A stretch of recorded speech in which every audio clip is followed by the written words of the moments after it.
Right. And welcome back to Don't Limit God. I am Joseph, your host, and today I am joined by Debby Kruszewski. I said it right? Very good. Yes, our Debby Cruz. Much easier. um, how are you? I'm great. How are you? I'm doing well, thank you. Right. Awesome. For the people that don't know you, can you tell us about yourself? Yes, absolutely. I am Debby Kruszewski. I am what I like to call a dream pollinator. So I believe in helping people find their dreams and make them happen. And how I became a dream pollinator was learning more about myself because I was not fulfilling my dreams. And I found out the true origin of my time of birth as well as my name. And they both correlate to Psalm 27:8, which is the seeking one, and my name, that is the bee seeker. So when you put all of that together, it culminates of nurturing everything and everyone around you, making sure that everybody is fulfilled and feels good about themselves and are in touch with nature. I like to look at that as being in touch with their inner selves, which is being in touch with God. And when you're following your heart, you're always being centered and guided. Your dreams in your heart were there, made there for a reason. And so I learned the hard way of how to get there. And then I took it a step further to find out how to have other people go through that journey, get closer to their heart, find out what their true potential is, and help them ignite that fire inside of them. So on that journey, I also became an author, and I write inspirational novels to help people understand and learn that there's a there's a promise in your heart for a reason, and there's a journey that no matter how crazy your journey is, and no matter how you think it'll never happen for you, it'll always happen for you. And sometimes you're in that trust, and sometimes you're not in that trust. But life is always about recalculating, and it always will find you. If it's meant to be yours, it'll always find you. Oh, absolutely. I am a fan of if it's mine, it's mine. That's And right. there's nothing that I can do or even anyone else can do about it. Absolutely. So, on your website, you say that I am a survivor of crushed dreams and an expert in dream rescue. Yes, absolutely. Yes. I actually have a full cycle where I call like the dream cycle, where it is, oh, wow, I have a dream. Oh, this is so exciting. Oh, I want to do it. And you go to tell somebody and it's like, that's not going to happen. No, you can't do that. And that's the first thing that happens when you have a dream. And once you can identify that there's this dream in my heart and I want to do it, and there's that first initial no, and there's the second, and there's the eye rolls, and there's the you can never do it, and it feels impossible. That's when you know that that dream is absolutely made for you. Those are the dream crushers getting in your way. Lots of people don't want to see your light. Lots of people don't. I don't. And now take this the right way. Not everyone can see what is in your heart, and some people, there are just dream crushers where Mhm. if they can't see it happening for them, then they can't see it happening for you. So it's a dimming of your own inner light, so to say. And not everybody realizes that they do it, but how many times have you said like, oh, going out in the dark, like, I want to be an astronaut. No, you can't be an astronaut. No, you can't. Right, yeah. I want to live in a mountain somewhere in Montana. No, you can't do that. No, no, no. Anytime you say something that doesn't fit in other people's box, they want to find a reason how you could fit in their box. So their no's are, well, that doesn't serve me. So they crush your dreams, right? So there's a whole huge piece of getting through that, and it's not only other people; it's how we dream crush ourselves. True, yeah. You know, so how we say, there is a movie out there. Oh gosh, and before I bring this up, I should go at it, where this gentleman, he just decides like going to school and getting a corporate job is not for me. He sells everything and goes to his family. He's like, I'm going to go live in the wilderness. And that was his dream, and nobody could understand it, but it fulfilled him so much of like that. Is it called In the Wilderness? I don't know, but I think I know the movie you're referring to. I'll find the title for you so you could share it. And like that sound crazy. Why would you want to do that? You could be very successful. You went to a very successful business school. Why can't you do that? And it was his dream. And he went and he did it, and he figured it out along the way. He met people that taught him how to hunt, and he met people that taught him how to go camping, where the right trails were, where to be. And he just lived in that faith of this is where I'm supposed to be. And it inspired so many other people around him. But, nobody in his family could understand it because it didn't fit the mold of what they wanted. It was what he wanted. So I look at that, and how many times have we just told ourselves, oh, that's too much. I can't be a doctor. That's going to school for all that time. That's too much. No, that's not. Oh, I can't afford that. Oh, I can never do that because I don't know the right people.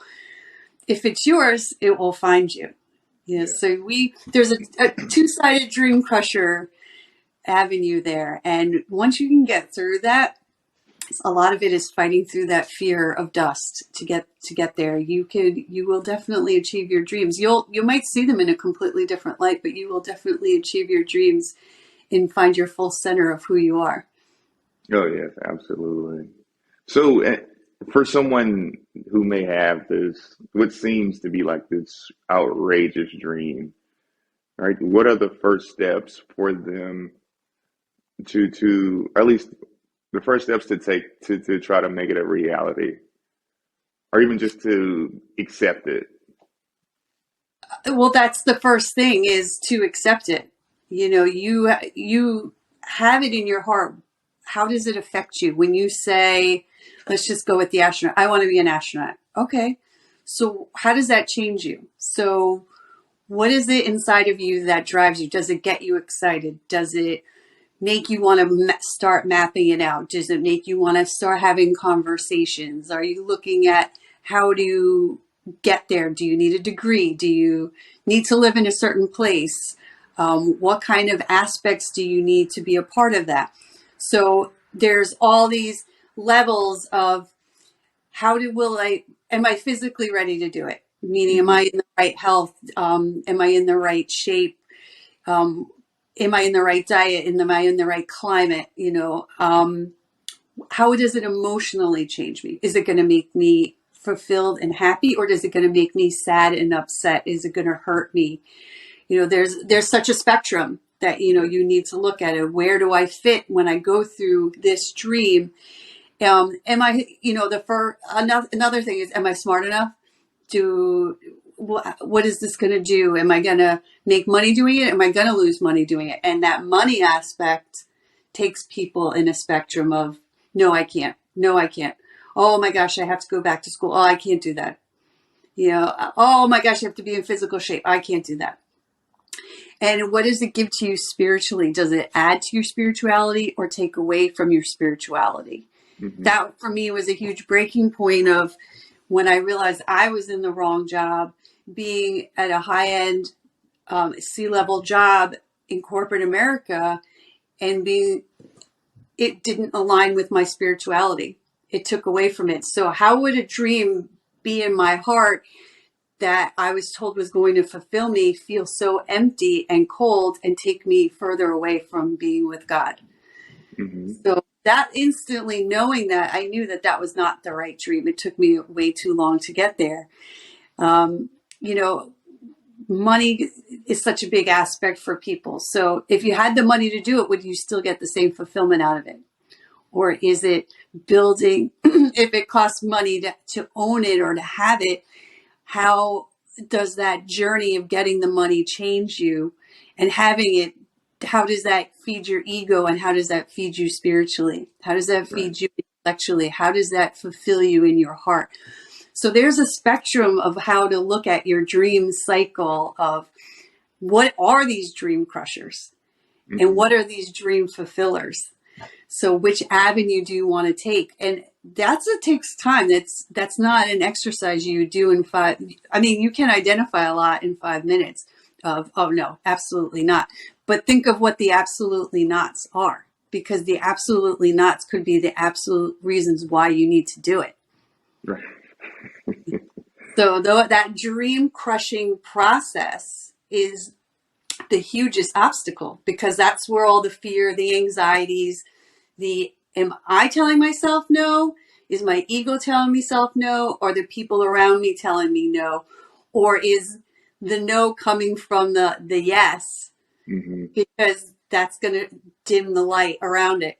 And once you can knock down as many of those crushers, you see how bright that light is, of how meaningful that dream is to you, then you know what it belongs to you. And that takes the higher aspect over the no's, and the no's become nothing. Oh, wow. Well, so you briefly touched on your journey from your previous job, your C-level job, to now. So could you go into detail of how you made the change and what brought on the change? Yes, absolutely. Uh, Once again, it was not my dream to be in corporate America. There was aspects that I felt of, there's something in leadership I need to do. There's something I need to do to help people.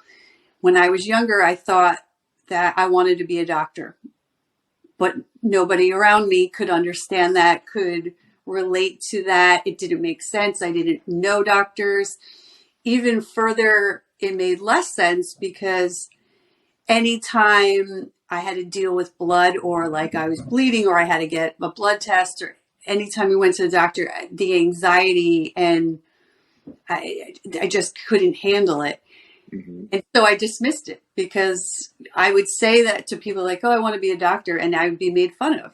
And then I would doubt myself of, well, yeah, why would I think that? How embarrassing I am, so I crushed it. I automatically crushed it.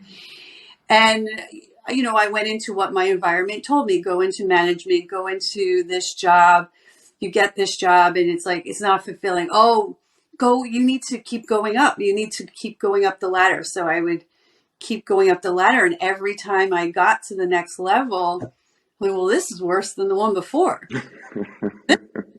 This is worse. And it separated me from my true self. It separated me from the things I wanted. It separated me from my relationship with God. And it created two people. And I just did not want to be two people any longer. I wanted to be one person that was centered, following my heart and following what God gave me to do. And that meant my relationship with God.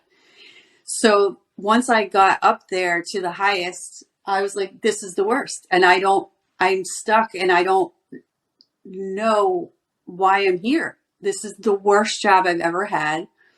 I was happier bartending in college than I am today. Like, this is just not where I thought it would work out. And I just asked for God for help. I definitely did a lot of surrendering prayers. And I heard a voice say to me, remember that time when you wanted to start writing and you were writing? Why did you stop? I think you should start writing. And I did. And I started to write. And he's like, I think you need to leave this job and just write, and I'll take care of the rest. And I'm like, hey, really nice salary. And I'm going to go. I was like, everyone around me, again, why are you doing this? This is crazy. It looked like a whole lot of failure, because I didn't know how else to handle it other than to say, oh my gosh, look at me, I failed. But even though I chose to lose, I felt as if I was failing, because I didn't show what the voice was in my heart. I wasn't Mm-hmm. showing, so nobody could understand. And it was a very depressing time. But I did write 3 books in 9 months. Oh, wow. And I didn't really feel that I wrote them. I felt like I was sitting there on the computer, and that the words were just coming to me, and how things tied out. I didn't even notice till people read it and was like, oh my gosh, this one part where this all came together. And how did you plan that out? And I'm like, oh, all the secrets I pocket. And well, like, I don't even know how that worked out. So I just kept writing, and God kept taking care of me. And then the vision, the voices change of, okay, keep writing, but there's more to it. So what is it? So digging deep in again to your dreams and why you were dream crushed 1,000 years ago, that coming back to being a doctor suddenly makes sense. So digging deep into what my name is, the time of birth, who I really am, being a bee seeker and being nurturing to the people around me. My writing is to help people follow what's in their heart, because that's what they're all about. So looking at being a dream pollinator is really my avenue of tying everything that I've been doing from what's been in my heart all along. Was when I saw it as a doctor, I didn't see it as a healer. I didn't see it as being a healer of bringing people closer to God by following what is in their heart. I could only see what I could see. So when I felt that healing and wanting to help people and heal people, I saw myself in a doctor's jacket, which I'm clearly not wearing a doctor's jacket. So, I feel at this point, following my heart has only led me in the right directions, and following dreams that I thought were ridiculous, I learned how to identify them. Mm-hmm. And that does take a lot of time. So understanding how to get people there a little faster is what I want to do. I just want to help people really see their full potential, ignite that fire inside of them, and understand that their dreams are in their heart for a reason. So I'm grateful for the journey, and I just want to help people get there. Yeah.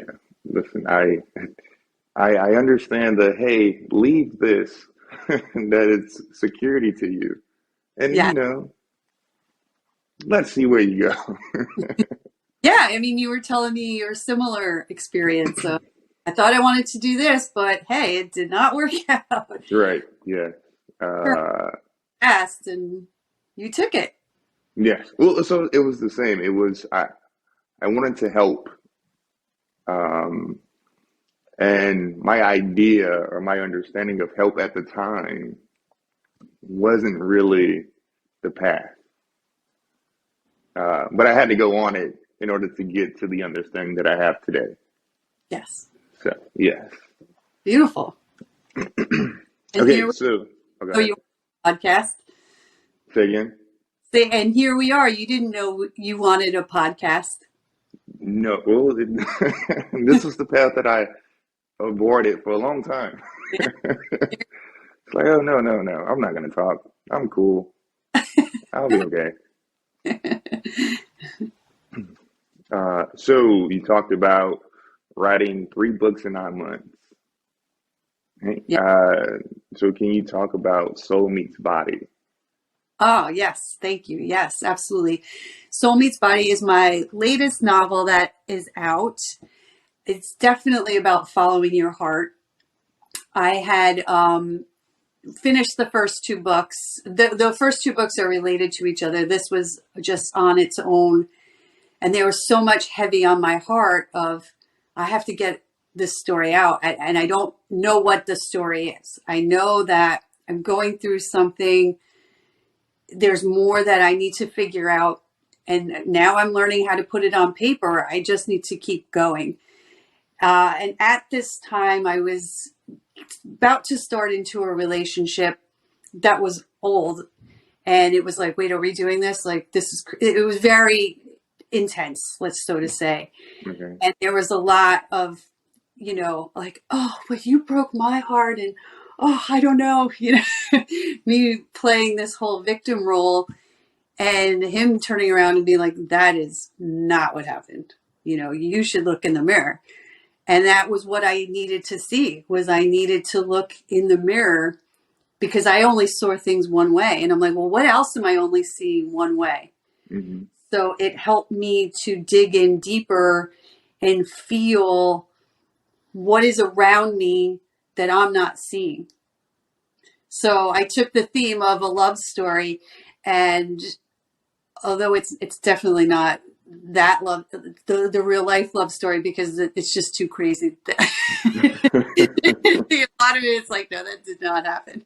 So it just took of how would a dream, how would this dream cycle start? So does it, we go through a person's lifestyle of his, his mother was like, I know that I need to have a child, and I could see it here. I see it in this place. I don't see it in the place I'm in, and I have to get myself there, because I know when I get myself there, I will have this child, and there's something that needs to be happened. And then you see his life of how that dream and that connection molded him, and how, he always had belief in himself. And then, he just started to vision things and is like, well, there's somebody in my heart, and I have to figure out who that is and what it is, and getting to that journey of how they find each other, and all these other things that happen in the way of trusting yourself and believing in yourself. And when they are crazy, hopefully that never happened to people in real life, but just these fun, wild, crazy stories of, oh my gosh, how did that happen? But it's staying in the faith of, I know that this is just a piece of my path, and I know that the other side, there's a rainbow there. That's where I'm supposed to be. And it's the journey of fighting through that. So I feel it is the book that kind of took everything full circle for me, of wanting to help people, my consulting business, my writing, of, okay, wow, this really defined for me what I'm doing, of following your heart, following what's in your heart, and trusting and believing it, and how to really find these unique places of signs and symbols that are coming from within you. Hmm.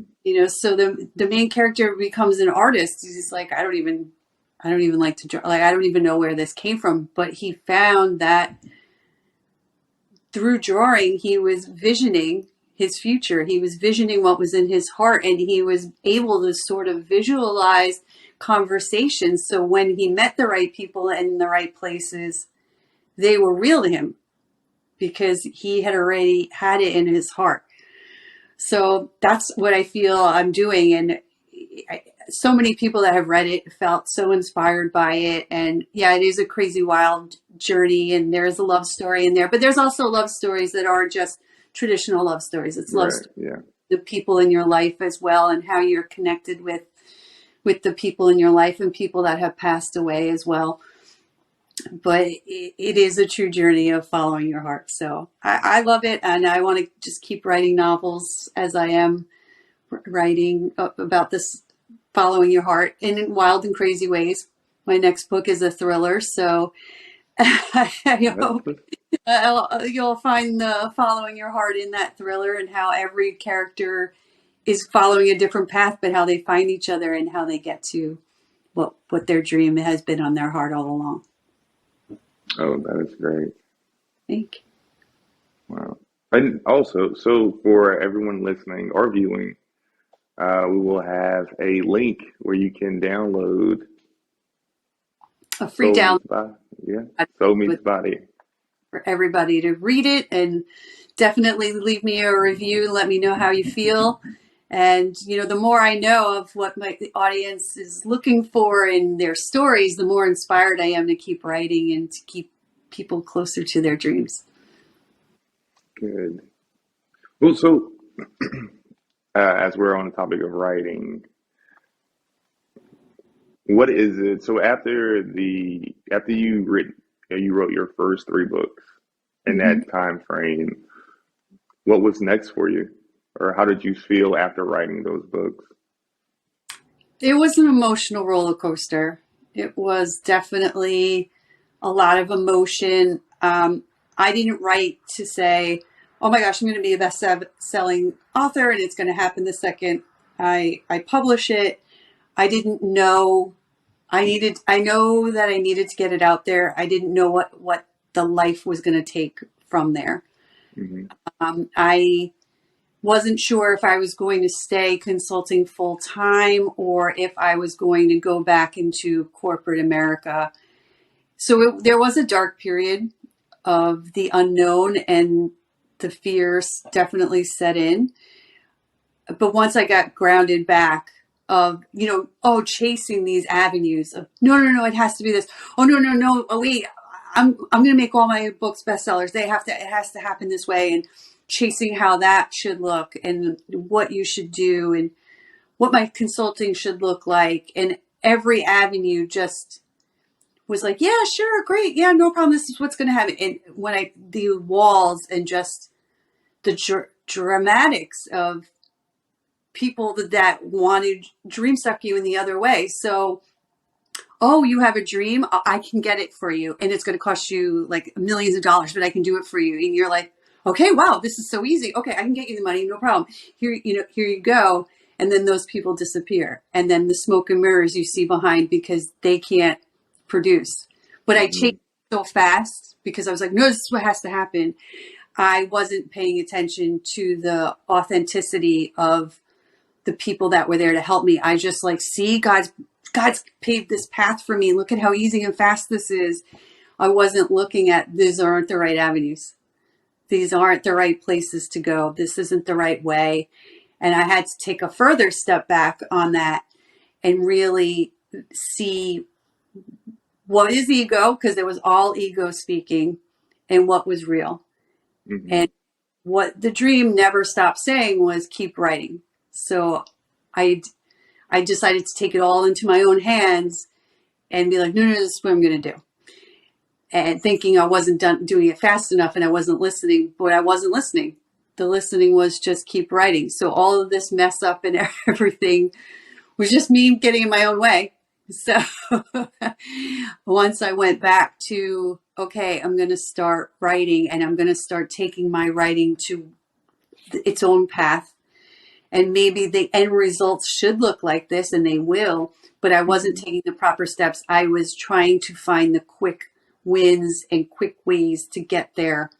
I was getting rich quick and, taking all the creams to get skinny and all of those. I was falling into all those traps instead of really paying attention to what was in my heart. And that happens, so once you identify your dreams, staying grounded on what that path looks like, because you might identify it, you might identify the end, you might identify a few places in the middle. But when you get to those places of you're chasing it and the ego is running it for you, you will lose sight and you will have to go backwards. And that's what happened. I had to go a bit backwards. And I don't think you ever go backwards fully. I mean, you go back, you start with experience. So Right. you can do the path over again. But so now I'm just sticking strictly to writing and helping people follow their dreams. And the more that I stick with that, the more abundance I get back, the more joy I get back. And that's when I know that this is the right place and stop forcing it to happen, because it will happen. You have to nourish it to get there. I thought I Yeah. lost you. No. So, well, so for the people out there who are in that position where you're at a certain point in your dream and you start to interpret, maybe I should go left instead of keeping straight, or instead of going right, because it seems like, it fits me better, or at least that's just my interpretation of it. I can't really fathom the other side. Mm-hmm. So, what are your advice to those people? Well, again, there's those questions of, is this my comfort zone? Is this my ego? Or is this my true heart telling me to make a left? And even if you hear go left, and you're like, yeah, that's the right way to go, but I'm going to go right instead, you'll find your path right back to going left. Mm-hmm. And there was definitely an avenue that I took a few months ago of, I know this isn't the right way. And I think this is a great example of, this doesn't feel good, but there's been persistence with this avenue, and I'm being told all the right things. Mm-hmm. So I'm like, I'm going to take it, and I'm going to let God make sure it works, instead of saying, this doesn't feel right. So I felt like I was in a crossroads of, like, I have to make a choice. I didn't have to make a choice. I just didn't have to go the direction that I didn't feel good about. So sitting in that uncomfortable sometimes Mm-hmm. is the answer of, this avenue doesn't feel right, but I'm going to take it because it's the only thing I know, and that's the only way I see. But if it doesn't feel right, then that's not the right path. So just stay where you are, or, if you need to move, I mean, if you're still going forward, but you need to make a change, that wasn't your change. That wasn't your avenue. And even if you say, all right, I'm taking it anyway, you're going to find that wall, and it's going to recalculate you back to where you need to be. You're always recalculating, because there's always the signs from above. God, your angels, your whole path is in front of your face going, wait, do this. And you're just like, I don't see it. I don't see it. I don't. And they'll just keep getting in your way and your path. But when you're centered and you really are in it, you really will feel it, and you'll know. And you'll know the right questions, and you'll know how those voices in your head of, I just do it, or, oh, no, you have to do it. Those like anxious and overly pushes voices, when there's silence, and when there's a calming voice of, this is what you need to do, it'll be loud. Yes. And you're always in a test, right? Of, are you going to listen to the crazies, or are you going to listen to what's right in here, what's right in your heart? And those are hard places to recognize. Yeah. So, what would you say would be the deciding factor of one that makes me uncomfortable? It's not necessarily wrong, or but Mm-hmm. I feel uncomfortable in it, and then something that's not right for me. Right. So the perfect example I have come in my head is bungee jumping, right? Mm-hmm. So, okay, we're standing on the bridge, and you're asking me the same question. Like, I don't know, should I do it? This sounds crazy. It feels uncomfortable. And, all right, well, there's a lot of questions. Why are we standing at a bridge? Why do you feel comfortable with the harness? Do you trust the people that are going through this? What is it going to do if you jump? If you jump and something happens to you, let's say it breaks, so all these things can happen. Are Mm-hmm. you going to be are you going to be fulfilled? Is that going to fulfill you? Is that going to be like, this, I was made to do this, I don't care what happens, I'm jumping? And what do you want out of it if you jump and you are successful? What is that instantaneous feeling that comes inside of you of, oh, I'm going to jump because I feel it'll release all this tension and anger that I have in myself, and it'll feel good, and it'll be like breaking all these barriers for me, and I'm not worried about getting hurt because I'm not going to get hurt. I am not. It's going to change me for the better. And if me taking this risk means I'm risking my life, I am going to be happy with the fact that I took this risk. Now, that's a very dramatic answer, but if you go into everything of, I'm bungee jumping right now, where's my harness? And is it safe? Is it so wild and crazy that I need to do it? And I feel comfortable and I feel exhilarated by it. When you go into decisions with, how does this fulfill me at the end of the day? Can I live with my decision? And is it coming from my heart? Do I feel good enough and so supported, and this is the greatest thing I'm going to do ever, and I'm so proud of myself, and I feel so good that I want to do it? Or is it, I'm scared out of my mind, and if something goes wrong, I'm going to blame you, I'm going to blame you, I'm going to why did you bring me to this bridge, who told me to do this? All of those avenues you have to map that out, because your true answer, you already have it. if you're get to the bridge and you're standing there and going, what am I doing? Why? And you need 15 people to walk you off the ledge. Why do you need 15? You already have the only one you need is yourself. Yeah. Nobody That's should go off a bridge. But that's your choice and your opinion. But, you know, I like to give a dramatic example because, you know, when you put yourself in those dramatic places, you're forced to give yourself an answer. hmm True. Maybe that's why I never went bungee jumping. I Yeah. thought about it. I was like, man, Yeah. I'm I have okay. changed it. You know, they did it and they changed their life. I'm like, I'm glad to see a day past 19. I don't need it. I'm good. I live in New York. It's dangerous enough. I don't need to force it. Yeah. Great. Well, thank you for your time. Thank you for inviting me. I'm so honored and welcomed by you, and I appreciate you giving me the opportunity. And I know you have a beautiful audience, so I thank you for your time and for everybody that's listening as well. So, for the people that are looking for you, maybe for coaching or anything, where can people find you? You can find me on social media at Debby, Debbykrusz, and my website is the same, debbykrusz.com.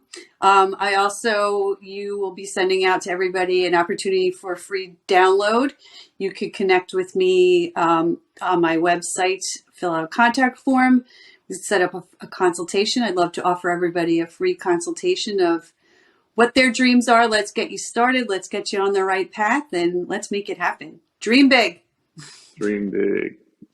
Listen, that is the motto for today and the rest of today's.